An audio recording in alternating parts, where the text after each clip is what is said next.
A very good morning to all my dear students. आज हम लोग BCA 5th सेम की मैथमेटिक्स न्यूमेरिकल मेथड्स पढ़ेंगे जो CCS यूनिवर्सिटी से एफिलेटेड है। उसकी यूनिट हम लोग 3 पढ़ रहे हैं और उस यूनिट में जो भी हमने फॉर्मूले पढ़े थे यूनिट 2 में, उसी को हम डेरिवेटिव मेथड से उन फॉर्मूलेज को पढ़ रहे हैं। ठीक है, तो हम लोगों ने इक्वल इंटरवल के लिए पढ़ लिया था Newton forward and Newton backward, और उसके बाद सेंटर डिफरेंस फॉर्मूले 2 पढ़े थे हम लोगों ने, एक स्टिलिंग फॉर्मूला और एक बेसल्स फॉर्मूला। अब हम लोग अनइक्वल इंटरवल के लिए पढ़ेंगे डेरिवेटिव मेथड से। कौन से 2 फॉर्मूले पढ़ने हैं? एक हम लोग को पढ़ना है लैग्रांजीज फॉर्मूला और दूसरा पढ़ना है हम लोगों को Newton divided difference interpolation formula. ठीक है, तो शॉर्ट में इसको हम लोग सीधे बोल देते हैं कि जैसे लैग्रांजीज फॉर्मूला, बेसल फॉर्मूला, वैसे ही इसका पूरा नाम क्या होता है? जैसे आप लोगों ने गॉसेस फॉर्मूला भी पढ़ा था, लेकिन गॉसेस इसमें नहीं पढ़ना है, तो पूरा होता है जैसे Newton forward difference interpolation formula. ठीक है, तो शॉर्ट में हम इस तरीके से इसको बोल सकते हैं। अच्छा, अब तो आज का टॉपिक हम लोगों का है अनइक्वल इंटरवल के लिए Newton divided difference interpolation formula. आज हम लोग ये पढ़ेंगे। ठीक है, तो सबसे पहले हम लोग एक क्वेश्चन लेते हैं, फिर हम फॉर्मूला बताएंगे। तो जैसे अब तक आप लोग ये करते आ रहे थे कि जब फॉर्मूले में u यूज होता था तो डेरिवेटिव मेथड में u एलिमिनेट हो जाता था। कैसे? u की वैल्यू 0 हो जाती थी। कैसे होती थी? जब x इक्वल टू x 0 हो जाता था तो फॉर्मूला आपका होता था u equal to x minus x 0 upon h। लेकिन जब x इक्वल टू x 0 हो गया तो जब 0 को किसी भी नंबर से आप डिवाइड करते हो तो वो 0 आता है, तो u की वैल्यू 0 हो जाती थी। तो जो हम लोग derivative, first derivative, second derivative का जो फॉर्मूला होता था उसमें u एलिमिनेट हो जाता था, इसीलिए क्योंकि u की वैल्यू यहाँ पे 0 हो जाती है। ठीक है, तो यहाँ पे हम सबसे पहले जो ओरिजिनल फॉर्मूला हम लोगों ने पढ़ा था Newton divided difference interpolation formula, तो उस फॉर्मूले का हम first derivative, second derivative, third derivative कैसे पढ़ेंगे, तो उसी को आज हम लोगों को देखना है। ठीक है, तो आशा करते हैं कि आप लोगों को मेरे सारे वीडियो बहुत पसंद आ रहे होंगे, तो प्लीज़ चैनल को लाइक और सब्सक्राइब जरूर कर दीजिए। मेरा चैनल है tutorial classes bye Garima Singh. ठीक है, तो इसका और उसको शेयर भी करिए जिससे ज़्यादा से ज़्यादा लोग इस अपॉर्चुनिटी को अपॉर्चुनिटी मिल सके ज़्यादा से ज़्यादा लोगों को पढ़ने की और एग्ज़ाम में वो अच्छे नंबर ला पाएँ। ठीक है, एक्चुअली आपके एग्ज़ाम में जैसे आता है क्वेश्चन, जैसे पूछे जाते हैं, टू द पॉइंट हमारी पढ़ाने की आदत है। ऐसा नहीं है कि हम आपको इतना लंबा चौड़ा हर क्वेश्चन पढ़ा दें कि आप कंफ्यूज हो जाओ कि उसको हम याद कैसे करेंगे, फॉर्मूले कैसे क्या करेंगे। ठीक है, तो एग्जैक्टली जैसा एग्ज़ाम में पूछा जाता है बिल्कुल उसी तरीके से हम आप लोगों को पढ़ा रहे हैं। जब आपका कोर्स फिनिश हो जाएगा तो प्रीवियस ईयर का क्वेश्चन पेपर भी हम लोग सॉल्व कर लेंगे। ठीक है, तो देखते हैं हम लोग Newton's divided interpolation formula bye derivative method, इसका एक क्वेश्चन देखते हैं पहले। और इसकी खास बात क्या होती है? Central difference table. इसकी सेंट्रल डिफरेंस टेबल थोड़ी सी डिफरेंट होती है। अब तक जो आपने 4 फॉर्मूले पढ़े थे इक्वल इंटरवल के लिए और सेंट्रल डिफरेंस के दो मेथड पढ़े थे, बेसल और स्टिलिंग, इन सब में सेंट्रल डिफरेंस टेबल बिल्कुल एक जैसी बनती थी। लेकिन इसकी अनइक्वल इंटरवल के लिए हम लोगों की सेंट्रल डिफरेंस टेबल जो बनती है वो थोड़ी सी डिफरेंट बनती है। तो सबसे पहले हम ये सीखेंगे सेंट्रल डिफरेंस टेबल हम बनाते कैसे हैं। ठीक है, तो अगर आपके कॉन्सेप्ट क्लियर होंगे, आप खुद समझ पाएंगे, खुद कर पाएंगे, और जैसे आपने एक क्वेश्चन पढ़ा आज तो उसकी आपने प्रैक्टिस कर ली, अब कैसे पता चलेगा कि वो क्वेश्चन आपको समझ आ गया है? अगर आप बिना देखे उस क्वेश्चन को पूरा सॉल्व कर लेते हो और फिर आप आंसर मैच करते हो और आपका सही आंसर आता है, ठीक है, और आपने मेथड सही अप्लाई किया, आपने फॉर्मूला सही लिखा है, तो जब आप बिना देखे उस क्वेश्चन को करोगे तभी आपको ये पता चलेगा कि आपको ये क्वेश्चन अच्छे से समझ में आ गया है। और एक तरीका ये भी होता है कि अगर आपको क्वेश्चन समझ में आ गया है, आपको ये लगता है कि आपको ये क्लियर है, तो अपने साथ के किसी फ्रेंड को उस क्वेश्चन का सॉल्यूशन उसको समझाइए और जब आप समझाओगे तब आपके और अच्छे से समझ में आ जाएगा। ठीक है, तो देखिए अब हम लोग देखते हैं न्यूटन डिवाइडेड डिफरेंस फॉर्मूला। तो इसमें क्वेश्चन था, क्वेश्चन की जो ये जो डिफरेंस टेबल हमने बनाई है, एक्स और एफ एक्स के जो दो कॉलम हैं ये आपके क्वेश्चन के हैं, ये आपको गिवन है एक्स और एफ एक्स। ठीक है, हमारे पास थोड़ी सी इसकी स्पेस की शॉर्टेज है, जिसकी वजह से हमने सॉल्यूशन में ही क्वेश्चन को देखिए ये दो कॉलम आपको लिख के मिलेंगे। ठीक है, और फाइंड क्या करना है, एफ डैश 5। एफ डैश 5 क्या है, अगर एफ डैश के साथ 5 लिखा है मतलब ये जो 5 है ये किसकी वैल्यू है, ये एक्स की वैल्यू गिवन है। अच्छा, एफ डैश का मतलब क्या है, फर्स्ट डेरिवेटिव। जैसे हमने आपको बताया कि f x is equal to y होता है, तो एफ डैश एक्स क्या हो जाएगा, d y by d x. ठीक है, तो या फिर आप वाई डैश भी लिख सकते हो। एफ डैश एक्स को क्या लिख सकते हो, वाई डैश। ठीक है, तो अब आप देखो, सबसे पहले x की वैल्यूज गिवन थी 2, 4, 9 और 10। आप देखो सारे जितने भी चारों ये वैल्यूज गिवन हैं इनमें इक्वल इंटरवल नहीं है। जैसे 2 और 4 के बीच का इंटरवल 2 है, 4 और 9 के बीच का इंटरवल 5 है, 10 और 9 के बीच का इंटरवल 1 है। मतलब इनके बीच का जो डिफरेंस है वो क्या है, 1 है। तो देखिए यहाँ पे 2 आ रहा है डिफरेंस, यहाँ पे 5 आ रहा है, यहाँ पे 1 आ रहा है, तो ये अनइक्वल इंटरवल हुआ। तो ये इसका मतलब कि ये क्वेश्चन हमारा सही गिवन है। ठीक है, y की वैल्यू क्या गिवन है, 4, 56, 7, 1, 1, 9, 8, 0। ठीक है, अब देखिए इसका मेथड क्या होता है निकालने का, वो हम आपको सिखाना चाहते हैं, सेंट्रल डिफरेंस टेबल बनाना। ठीक है, अभी तो हमने x की 4 वैल्यूज का छोटा लिया है, छोटा क्वेश्चन है। जनरली 6 नंबर्स की मतलब कॉलम में x की वैल्यूज जनरली जो क्वेश्चन आता है आपका वो 6 नंबर्स का आता है। ठीक है, तो अब आप देखिए, जैसे आप लोगों ने न्यूटन्स फॉरवर्ड में पढ़ा था, डेल आपका कैसे बनता था, ऐसे। बैकवर्ड में डेल कैसा बनता था, ऐसे। और न्यूटन्स डिवाइडेड इंटरपोलेशन फॉर्मूले में ये आपने क्या किया, डेल को 20 से डिवाइड कर दिया। ठीक है, तो ये इसका सिंबल है, और कुछ ज्यादा नहीं ध्यान रखना, ये इसका सिंबल है। ठीक है, तो अब लेकिन बोलेंगे इसको डेल ऑपरेटर, ये डेल वाई। अब डेल वाई निकालते कैसे हैं, जैसे y की जो फर्स्ट 2 वैल्यूज है तो सेकंड वैल्यू से फर्स्ट वैल्यू माइनस करते थे। यहाँ पे लिखा है हमने 56 - 4 अपॉन, क्योंकि इसमें डिवाइड वर्ड यूज हुआ है तो इसमें एक्चुअली में सेंट्रल डिफरेंस टेबल में डिवाइड यूज होता है, अपॉन जो x की फर्स्ट 2 वैल्यूज हैं 2 और 4, तो 4 - 2। तो कहने का मतलब क्या है, ये हमारी जो फर्स्ट वैल्यू है ये क्या है, y0, y1, y2 और ये है y3। ऐसे ही ये वाली वैल्यू क्या है, x0, x1, x2 और x3। तो हमने यहाँ पे किया क्या, y1 - y0 upon x1 - x0 is equal to हमको मिल गया 26।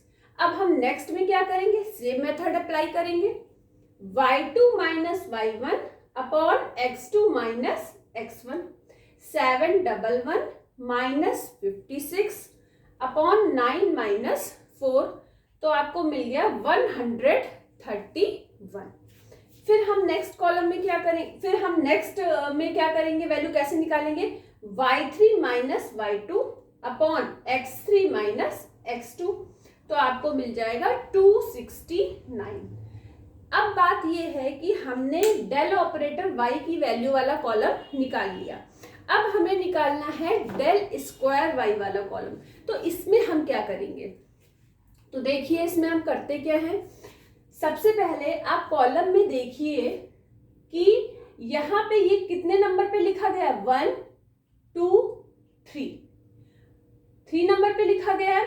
तो y की वैल्यू में तो जो फर्स्ट 2 वैल्यूज होंगी हम वैसे ही ले लेंगे, 131 - 26। लेकिन x की वैल्यूज में हम क्या करेंगे, 1, 2, 3, थर्ड वाली वैल्यू माइनस थर्ड वाली वैल्यू माइनस फर्स्ट वाली वैल्यू, एक वैल्यू हम छोड़ देंगे, थर्ड वाली वैल्यू माइनस फर्स्ट वाली वैल्यू, एक वैल्यू हम बीच की छोड़ देंगे नेक्स्ट कॉलम में।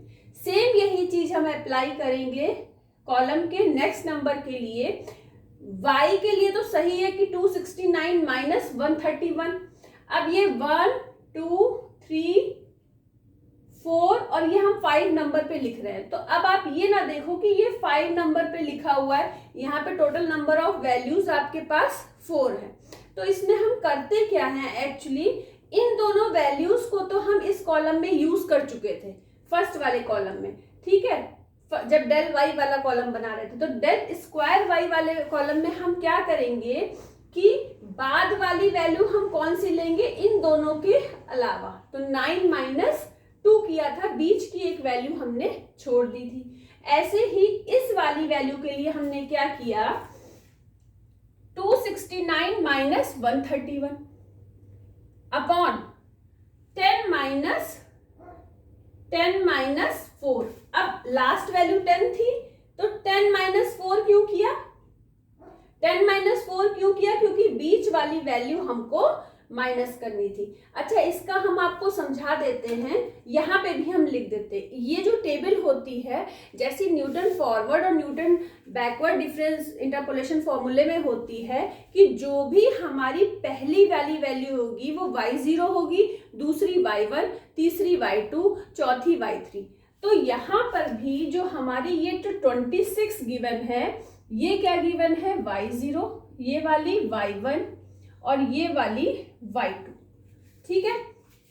इसके बाद नेक्स्ट वाले कॉलम में, अब जैसे इसमें हमने क्या किया था, y1 माइनस y0 किया था, तो इसमें भी हमने नेक्स्ट कॉलम में क्या किया, y1 माइनस y0, लेकिन x की वैल्यू में चेंज हो जाता है। x की वैल्यू में हम क्या करते हैं, x2 माइनस x0 करते हैं, बीच में हम x1 छोड़ देते हैं। ऐसे ही जब इस डेल स्क्वायर y वाली में जब हम नेक्स्ट वैल्यू निकालते हैं तो y2 माइनस y1 तो करते हैं, लेकिन x3 माइनस x1 करते हैं, बीच में x2 वैल्यू छोड़ देते हैं। ये आपको याद रखना है, एक एक का डिफरेंस होगा। अब नेक्स्ट कॉलम में क्या होगा, 2 2 का डिफरेंस होगा, और उसके बाद अगर नेक्स्ट कॉलम है तो 3 3 का डिफरेंस होगा। तो इस तरीके से हमें देख के समझ के बनानी है ये टेबल। अब हम आ जाते हैं डेल क्यूब वाई वाले कॉलम में। तो डेल क्यूब वाई वाले में हमारे पास वाई के तो 2 ही वैल्यू है, 23 माइनस 15, लेकिन अब हमें एक्स की 2 वैल्यूज छोड़नी है। तो हम कैसे छोड़ेंगे, लास्ट वैल्यू तो हमको लेनी ही होती है। तो लास्ट वैल्यू हमने ले ली 10 ले ली, फिर 2 वैल्यूज छोड़ दी 4 और 9, और फिर क्या ले लिया हमने 2। तो 10 माइनस 2 हमें आंसर मिल गया 1, ठीक है। तो ये तो हमारा तरीका हो गया सेंट्रल डिफरेंस टेबल बनाने का। अब डिफरेंस टेबल हमारी तैयार हो गई। अब हम लोगों ने न्यूटन डिवाइडेड डिफरेंस फॉर्मूला क्या पढ़ा है वो देखिए। एफ को आप y भी बोल सकते हो। तो f x is equal to y0 plus x minus x0 del y0 plus x minus x1 del square y0। अब थर्ड वाले में क्या होगा, x minus x0, x minus x1, x minus x2 del cube y0। अगर del की power 4y0 निकालना है तो x minus x0, x minus x1, x minus x2 और x माइनस x3 हो जाएगा, ठीक है। लेकिन हमें डेल क्यूब y0 तक की ही जरूरत है, क्योंकि हमारा कॉलम इसके आगे बना नहीं है, इसलिए हमने फॉर्मूला इसके आगे लिखा नहीं है, ठीक है। अब हमें क्या करना है कि फर्स्ट डेरिवेटिव निकालना है। तो फर्स्ट डेरिवेटिव निकालने के लिए हम क्या करते हैं, फर्स्ट डेरिवेटिव हम किसको बोलते हैं, dy बाई dx को, जिसे आप y डैश भी बोल सकते हो या जिसे f डैश x भी बोल सकते हो। तो यहाँ पे हमने fx लिया था, तो यहाँ f डैश x लिख दिया। अब हमें करना क्या है, देखिए अब हमें करना क्या है, डिफरेंशिएट करना है। तो जब हमने x की रिस्पेक्ट में डिफरेंशिएट करना है तो केवल x वाला टर्म ही डिफरेंशिएट होगा, x0 वाला तो नहीं होगा। तो जब x डेल y0 को डिफरेंशिएट करोगे तो x तो 1 हो जाएगा, बचेगा क्या, केवल डेल y0 जो यहाँ पे लिखा है। इसके बाद x minus x zero, x minus x one को आप आपस में क्या करोगे, मल्टीप्लाई कर लोगे। और जब आप मल्टीप्लाई कर लोगे, मल्टीप्लाई करने के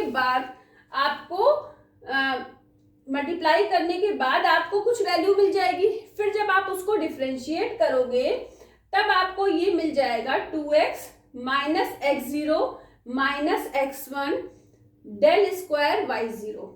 फिर जो थर्ड टर्म है, फिर x minus x zero, x minus x one और x माइनस एक्स टू, इन तीनों को आपस में मल्टीप्लाई करोगे। फिर x के रिस्पेक्ट में आपको डिफरेंशिएट करना है, तो जिसके जिसके साथ x लिखा हुआ है केवल उस टर्म को आप डिफरेंशिएट करोगे। जिसमें x नहीं आ रहा है उसको आप डिफरेंशिएट नहीं करोगे, क्योंकि वो टर्म आपका जीरो हो जाएगा। तो आपको मिल जाएगा 3x square minus 2x bracket में x zero plus x one plus x two, मतलब इन तीनों टर्म के साथ 2x था माइनस का, तो हमने इस तरीके से लिख दिया। ठीक है, अब आपका काम क्या है, आप करोगे क्या इस क्वेश्चन को करने के लिए, इन तीनों टर्म को आपस में मल्टीप्लाई करोगे और फिर डिफरेंशिएट करोगे। डिफरेंशिएट करने के बाद आप चेक करोगे कि आपका भी वही आंसर आ रहा है कि नहीं जो मेरा आ रहा है। फिर आ रहा है इसके बाद प्लस एक्स जीरो ब्रैकेट में x one plus x two plus x one x two bracket close del cube y zero, del cube y zero, इन तीनों का मल्टीप्लाई कर दिया हमने ब्रैकेट में जो लिखा है। उसके बाद उसको x की रिस्पेक्ट में डिफरेंशिएट कर दिया और फिर डेल क्यूब वाई जीरो से मल्टीप्लाई कर दिया। ठीक है, अच्छा हमने इस टेबल से वैल्यू पुट करके आंसर भी निकाले थे, तो फर्स्ट डेरिवेटिव का आंसर 73 आ रहा था, जो हमने यहाँ पे लिख दिया है। अभी हम बताएंगे कि आपको कैसे करना है। अब अगर सेकेंड डेरिवेटिव निकालना है, मतलब d2y/dx2 निकालना है, तो अगेन आपको इसको डिफरेंशिएट करना पड़ेगा। जब आप इस वाली वैल्यू को अगेन डिफरेंशिएट करोगे f' को, तो इसमें से भी कुछ टर्म्स एलिमिनेट हो जाएंगे, जिसके साथ x नहीं होगा वो टर्म क्या हो जाएंगे, जीरो हो जाएंगे। और बाकी जो टर्म्स होंगे वो यहाँ पे जो बचेंगे वो कौन कौन से बचेंगे, 2 del square y zero, 6x minus 2x0 minus 2x1 minus 2x2 bracket close del cube y zero. जब यहाँ पे हमने वैल्यू पुट करी थी तो आंसर हमारा आया था 30। फिर इसको हम थर्ड डेरिवेटिव के लिए अगेन इसको हम डिफरेंशिएट करेंगे d3x d3y अपॉन dx3, जिसे हम f ट्रिपल डैश x भी बोलते हैं। जब इसको अगेन हम डिफरेंशिएट करेंगे तो हमारा मिल रहा था 6 डेल क्यूब वाई जीरो। ठीक है, अब यहाँ पे जब हमने डेल क्यूब वाई जीरो की वैल्यू पुट करी तो हमें आंसर मिल गया 6। अब ये जो तीन डेरिवेटिव हमने निकाले हैं, इन तीनों डेरिवेटिव को सॉल्व करने के लिए हमें कुछ वैल्यूज चाहिए होंगी। वो वैल्यूज हमें कहाँ से मिलेंगी, सेंट्रल डिफरेंस टेबल से मिलेंगी। तो वो वैल्यूज हम आप लोगों को बता देते हैं कि वो कौन कौन सी वैल्यूज होंगी, किस किस वैल्यूज की आपको जरूरत पड़ेगी। अच्छा, इसकी पिक हम जो है आपके डिस्क्रिप्शन बॉक्स में डाल देंगे, तो आप उस मतलब जिसको भी वीडियो में नहीं भी दिखाई पड़ रहा है तो वो डिस्क्रिप्शन बॉक्स में जाके इसकी पिक देख लेगा। ठीक है, अच्छा वैल्यूज जिनकी जिनकी आपको जरूरत पड़ेगी वो हम बता देते हैं। सबसे पहले x0, x1 और x2 की जरूरत पड़ेगी, वो हम लिख देते हैं। x0 क्या है आपका 2, x1 क्या है 4, x2 क्या है 9, इनकी जरूरत पड़ेगी। और किसकी पड़ेगी, del y zero, del square y zero और डेल क्यूब वाई जीरो, इनकी जरूरत पड़ेगी, वो भी लिख देते हैं। अच्छा, x की वैल्यू गिवन है क्वेश्चन में 5, x इज इक्वल टू क्या गिवन है 5। अब देखिए डेल वाई जीरो, हर एक कॉलम की पहली वैल्यू, डेल वाई जीरो है 26, डेल स्क्वायर वाई जीरो की वैल्यू है पहली वैल्यू 15 और डेल क्यूब वाई जीरो की वैल्यू क्या है given 1। Del cube y zero की वैल्यू क्या है 1। तो ये सारी वैल्यूज जब आप पुट करोगे फर्स्ट डेरिवेटिव, सेकंड डेरिवेटिव और थर्ड डेरिवेटिव में, तो फर्स्ट डेरिवेटिव का आंसर आएगा 73, सेकंड डेरिवेटिव का आंसर आएगा 30 और थर्ड डेरिवेटिव का आंसर आएगा 6। यही आंसर आपके आने चाहिए, क्योंकि हमने भी सॉल्व किया है तो हमारा यही आंसर आ रहा है और जिस बुक का क्वेश्चन है उसमें भी यही आंसर आ रहा है। तो जब तक आप लोगों के सेम आंसर ना आ जाए इसका मतलब आपका क्वेश्चन गलत है। अगर सेम आंसर आ गया तो क्वेश्चन मतलब आपने सॉल्यूशन सही किया है। ठीक है, इसके लिए आपको कैलकुलेटर की भी बहुत जरूरत नहीं पड़ेगी, बहुत छोटी कैलकुलेशन है। ठीक है, तो आशा करते हैं कि आप लोगों को ये वीडियो बहुत पसंद आया होगा और समझ भी आया होगा। एक बार में ना समझ में आए तो वीडियो कई बार देखिएगा तो और अच्छे से समझ में आएगा। तो चैनल को लाइक करना, सब्सक्राइब करना, tutorial classes bye Garima Singh जरूर करिएगा और इसको शेयर भी कर दीजिएगा। Thank you.